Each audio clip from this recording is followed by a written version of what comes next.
getting gone.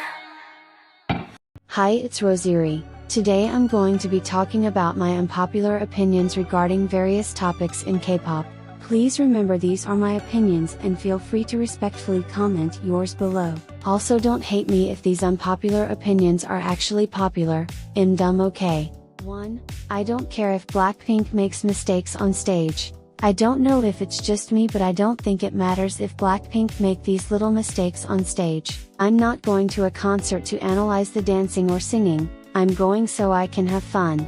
All these mistakes people are referencing about Blackpink online are so small they can literally go unnoticed. Call me biased, but I think if you care that Blackpink are a little unsynchronized during a certain part, you can look away for like 5 seconds and they'll be back to normal. It's a multiple hour show and they've been touring for 10 months, obviously they still should be putting on a show, but Jennie being a step behind the others for one dance move in a random verse of how you like that isn't going to ruin the entire show. All I want from a concert is to have fun and listen to my favorite artist's music, and I'm not a professional singer or dancer, so who gives a shit if one part of the concert is a little off. It makes idols a little more human in my opinion.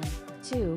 K-pop stans are hypocrites when it comes to debuting minors. I see so much outrage every time a K-pop company announces that a minor will debut in a group, which I sometimes get. Mostly people just want to protect the minor from the harsh world of K-pop.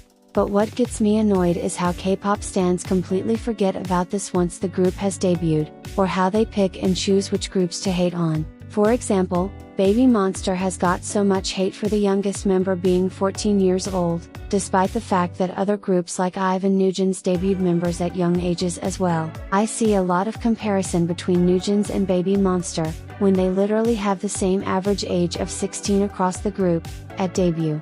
BTW, I'm not trying to target the groups, I'm just making comparisons. Now, I would be fine with people being annoyed at debuting minors if K-pop stans didn't forget about it literally right as groups debut.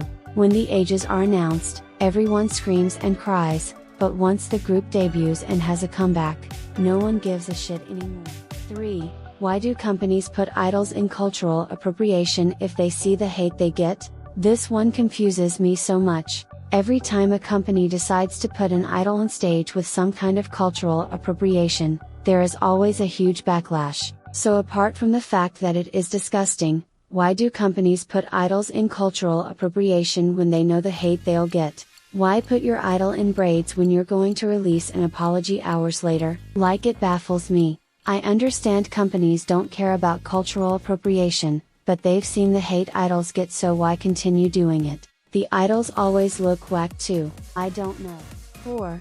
K-pop stans rarely actually care when an idol does something bad. K-pop stans like to act smart and woke when they see an idol do something bad. They demand for an apology when an idol messes up, but they completely forget about it and go back to standing the group weeks later. I'm going to use chaeyoung of Twice as an example. She literally wore a hate symbol just out and about, and she rightfully got immense hate for it. I remember all I saw on TikTok was people talking about the situation. Most people were mad and some dumbasses were trying to defend her, and of course this hate was justified, especially since chaeyoung chose the shirt herself. But now, a couple months later, and it's crickets. Sure, some people still talk about it, but most people just forgot about it now that Twice is on tour. Stop trying to act like you care if you're going to forget about it right away. And this happens all the time, not just with chaeyoung. It happens literally every month. It's like a cycle. K-pop idol does some shitty thing, people are so mad, they demand for an apology, they either get a slab of text from a company or they don't get one at all, and then weeks later they lose their memory and go right back to standing the group. Like, are K-pop stans brainwashed or something? 5. Itzy never fell off. I hate when K-pop stans dislike a song and say a group fell off or they aren't as good anymore. Like, it's so childish, lol. Itzy never fell off. You just didn't vibe with a release or two, dumbass. Maybe I'm a little biased because I'm a part of the 0.1% of the population that actually liked sneakers and boys like you, but stop acting like your music taste is fact. You're not special. And I can admit, I didn't listen to Chesire that much, but it's still a good song and my opinion doesn't matter in terms of successfulness. You people will never be on itzy's level. Music is subjective, and just because you A random person sitting alone in your bedroom, don't like a certain song from a group doesn't mean others won't. Anyways, I love you chaeyoung and stream itzy's next comeback. Thanks for listening to me rant about whatever. If you agree or disagree with any of my opinions, feel free to respectfully tell me in the comments below. I'll make a part 2 if I can be bothered lol. Anyways, I love you all, it's been roseerie.